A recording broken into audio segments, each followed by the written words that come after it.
Hello বন্ধুরা, রয় রবীন্দ্রমুক্ত একাডেমিতে তোমাদের সবাইকে স্বাগত।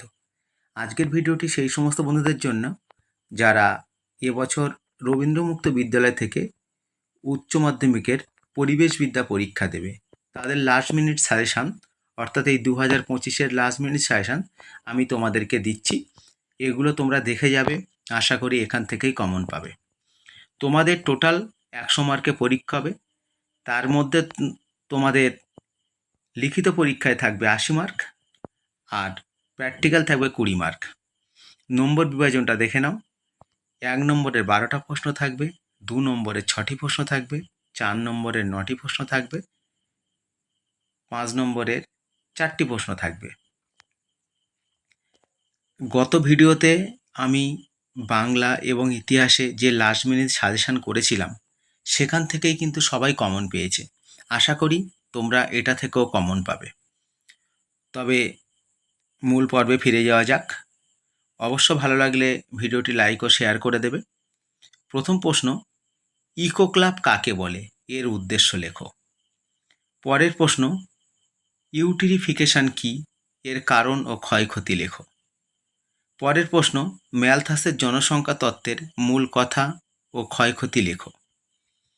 পরের প্রশ্ন, বাস্তুতন্ত্র কাকে বলে? বাস্তুতন্ত্রের উপাদানগুলি আলোচনা করো। পরের প্রশ্ন, ওজোন হোল কাকে বলে? ওজোন হোলের সৃষ্টির কারণ ও অবক্ষয়ের পরিমাণ ও নিয়ন্ত্রণের উপায় লেখো।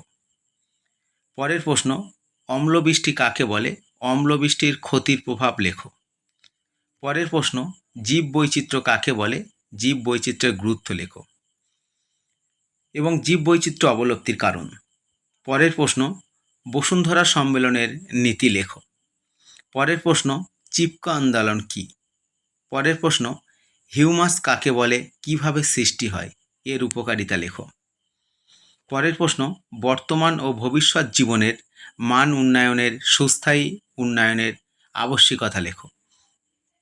পরের প্রশ্ন, জল সংরক্ষণ বলতে কি বোঝো? জল সংরক্ষণের বিভিন্ন পদ্ধতি আলোচনা করো।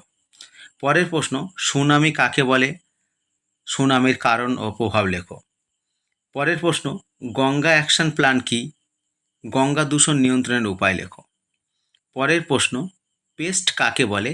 জৈবিক পদ্ধতিতে পেস্টের দমনের উপায় লেখো। এবারে থাকবে 4 নম্বরের 5 নম্বরের 4টি প্রশ্ন।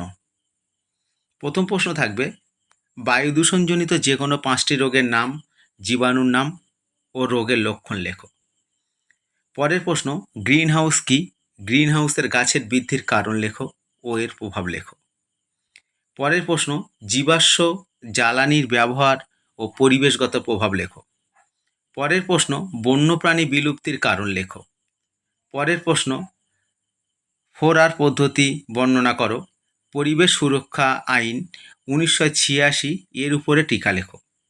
পরের প্রশ্ন, হটস্পট কাকে বলে? ভারতের জীববৈচিত্র্যে হটস্পটের বিবরণ দাও। পরের প্রশ্ন, পরিবেশ রক্ষায় জলাভূমির গুরুত্ব কী? পরের প্রশ্ন, এক্স-সিটু সংরক্ষণ কাকে বলে এবং এক্স-সিটু পদ্ধতি ও সুবিধা লেখো। বন্ধুটি, আজকের ভিডিওটি এই পর্যন্ত। ভালো লাগলে অবশ্যই লাইক ও শেয়ার করবে। নমস্কার।